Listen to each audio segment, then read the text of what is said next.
Hi, what's up, guys? I'm Zoe, and I am host of the Far Out Hangout show on ABC, and today on the show, we are talking about a very sore subject among calculus students. And that's finding derivatives using product and quotient rule.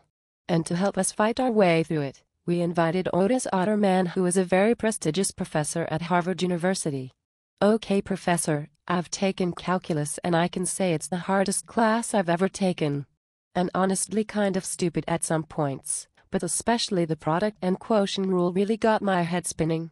How would you explain it to somebody new to calculus? Thanks, Zoe. And yes, calculus is very confusing. But with a lot of practice, you can tackle it. Let's talk about product and quotient rule in general. You use these equations when finding the derivative that has two functions within the original equation. Oh well, that's easy enough. But how do you know when to use product or to use the quotient rule? Well, that's easy. You use the product rule when the two functions are being multiplied and use the quotient rule when the two functions are being divided. If you can remember when to use these rules, there's nothing to it and you'll kick butt. And I hate to sound stupid, but can you explain to the audience what the product rule actually is? Because they seem kind of lost. Well, Zoe, the product rule is pretty simple. It is f prime multiplied by the g function, then you take that and add it to the f function multiplied by g prime. And again, you only use the product rule when the two main functions are being multiplied. That's easy enough. And now it's time for our random dance time. So let's get funky.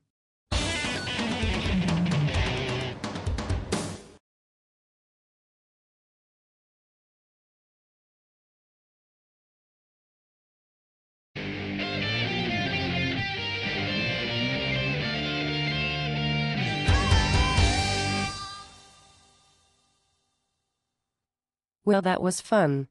But now back to what we were talking about. We just covered the product rule. How would you explain to your students the quotient rule? Well, to me, the easiest way to do the quotient rule is to think about the product rule. If you're good at the product rule, you shouldn't have any trouble with the quotient rule because they are really similar.